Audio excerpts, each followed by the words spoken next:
if Trump gets reelected, I can live with it. I'm not going to be happy about it, but I can live with it. Um, but if Biden and Harris get it, I'm willing to give them a chance for 4 years. Now, if they become like Trump and Pence and they don't hold their promises and they end up letting their egos do all the talking, then there's going to be a day of reckoning for them.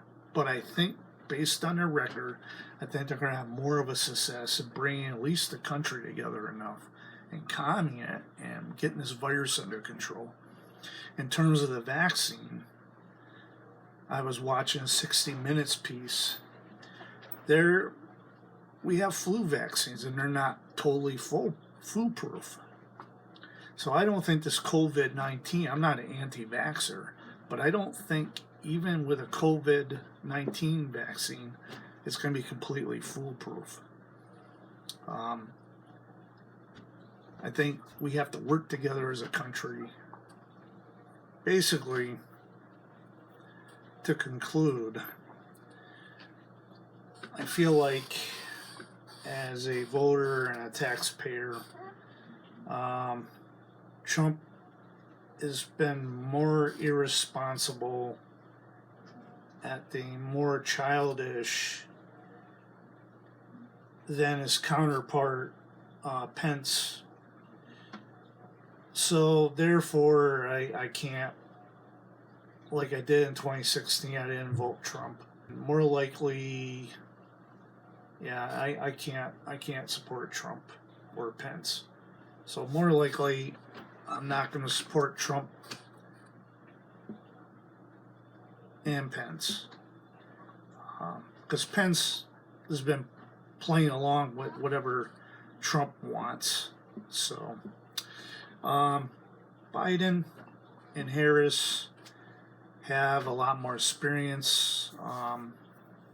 Biden's definitely very seasoned, and Harris has got some experience behind her. So I think, in the end, I think it's a good combination in what we need to bring the country together to get the virus under control enough. And in terms of economics, I'm sure him being a moderate, he'll find a way to make things work. He has before, and he will again, which is why I like him so much. I've learned a lot about him more now, and the last 2, 3, 4 months since he became the nominee, and he's just as much human like Trump.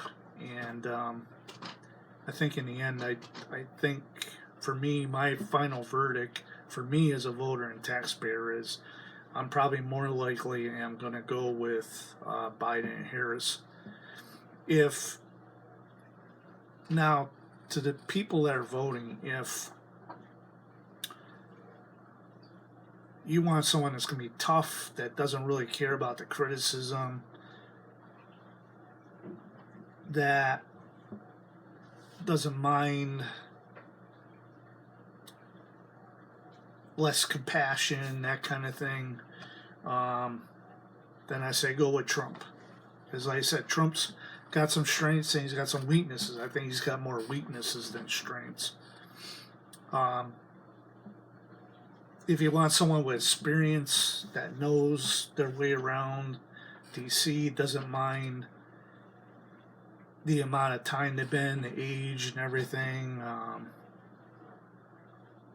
the diversity, that kind of thing, I'd say Biden would be your person. And those people that are still undecided, there's a lot at stake. I've had a couple people say to me, "Oh, my vote don't count," and they're wrong. Because back in 2000, it all came down to one state. I don't know exactly how many votes, but there were so many recounts. I think it was only a few thousand votes that came down to like 2, 3, maybe 5,000, 10,000 votes. Within 30 days it took. And then he had to go to the Supreme Court. And that's why it's a big deal who you vote for, because I think if we would have had Clinton in there, we would have had more like liberals justices, and we might have a different outcome. Of course, Trump back in 2016, he said he's gonna, if elected, he had the chance, he would put conservatives on there. So he fulfilled this promise. Talking about the Supreme Court, that'll be another time. But elections do have their consequences, just like they have their rewards. My final thought is that whoever becomes president, whether it be Trump for a second term or Biden, one thing we got to do, us the voters and taxpayers, is we go and vote. We vote responsibly, wear a mask, wash hands, socially distance. But at the end of the day, we need to learn to have a conversation, I think. More of a conversation, not less, unless someone's very toxic and they're insistent. If someone's very open-minded and, they support, like, I'm supporting Biden, someone supports Trump, which I do have friendships like that, I've learned to be more tolerant, not less tolerant. I'm not trying to you're not going to change the other side's mind, so I would not waste your time doing that. What I would do is just hear out their side, and then when they give you the chance, you put your side out there. And if it doesn't come to an impasse, you change the topic. But at the end of the day, you don't cancel out your family, you don't try to end friendships, and because there's a lot of people that want to have a conversation, they just don't want the toxic part of it.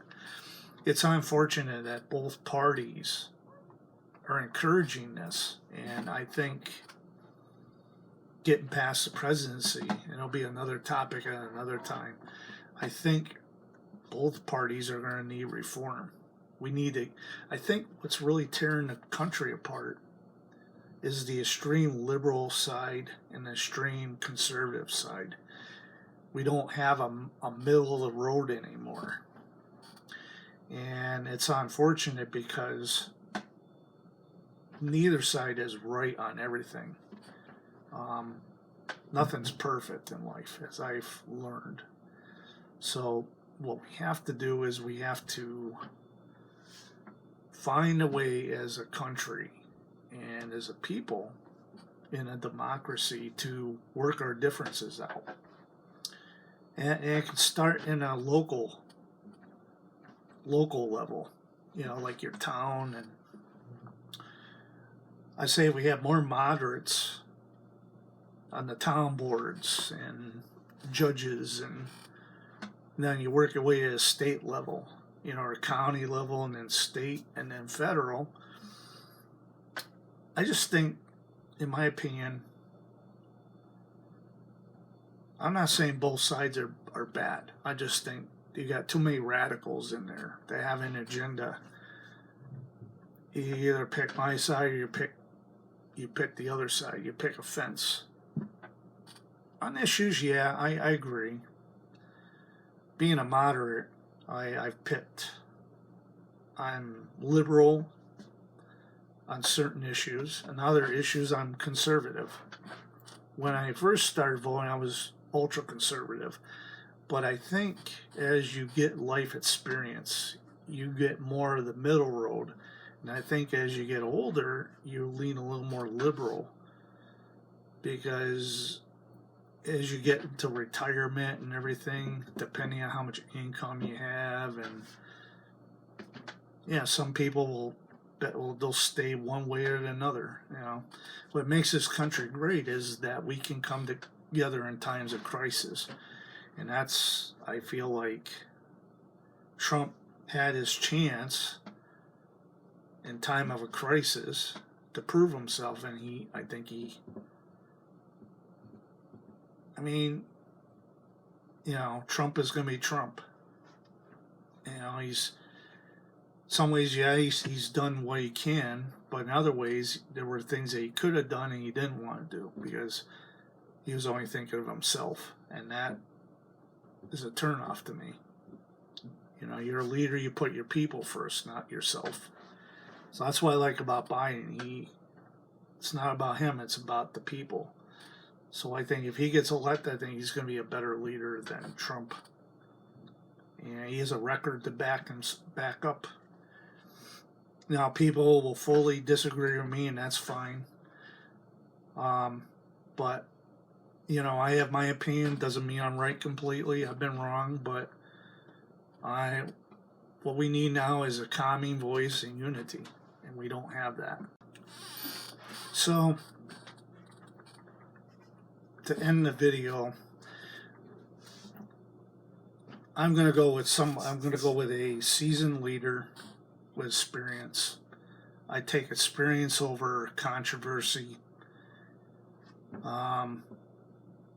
And I want unity, because as much as I'm wearing a mask, I'm tired of it, I'm burnt out, and I want some form of life normalcy to come back, and I want it to be done in a responsible way.